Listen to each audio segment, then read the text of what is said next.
Is Scarlet and Violet better than Legends Arceus? Let's find out. I have to admit, earlier in the year, I thought Scarlet and Violet were gonna be just as poorly designed as Sword and Shield, as that game was lacking in all aspects of a Pokemon game other than online battling. Thankfully, Scarlet and Violet are not like this, although competitive battling is still a priority of the game, as seen with them making competitive items and such even more accessible than they were in Gen 8. Unlike in Sword and Shield, this isn't at the cost of its other core gameplay features that offline players can enjoy. Just like Legends Arceus, textures of Pokemon look as best as they can on the limited Switch hardware, and battle animations feel lively, correctly placed, and overall polished, which is what having a cut national dex should allow developers to enhance. Scarlet and Violet also make every new feature interwoven together, so nothing feels like it's a waste of space, except for terastallizing. It does this by changing mechanics like breeding and placing them into other features like the picnic feature to force players to engage with the new system, as well as making specific sandwich recipes increase rates of things that people actually care about, like shiny odds, egg spawn rates, XP gain, more materials and item drops after raids, and much more. Making this a core feature to try farming ingredients for from raid battles, unlike the camp system and curry decks from Sword and Shield, which only increased friendship and XP, which many players never even used. As well as the main story having 3 different paths that focus on different aspects of a story in a Pokemon game, like legendary hunting, evil team defeating, and becoming champion. Sure, it's not the most interesting story, but at least it gives you the freedom to change your journey's activities at any time, while Sword and Shield restricted players to a very linear way of progressing through the core story, which made it very boring. Scarlet and Violet has overall a much larger content pool, which will prolong this game's lifetime after beating the main story, as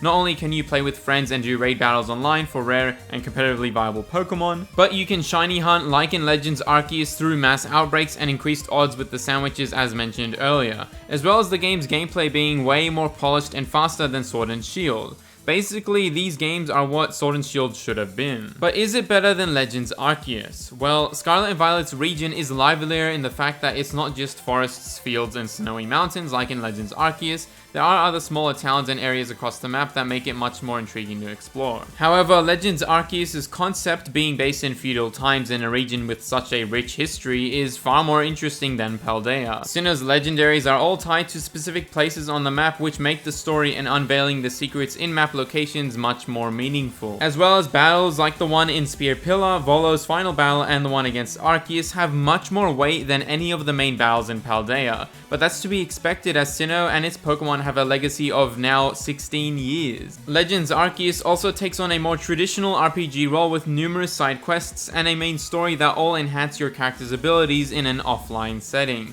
This gives every side quest's progression more meaningful story elements. It also has a more ergonomic Pokeball system and all-around smoother game performance than Scarlet and Violet.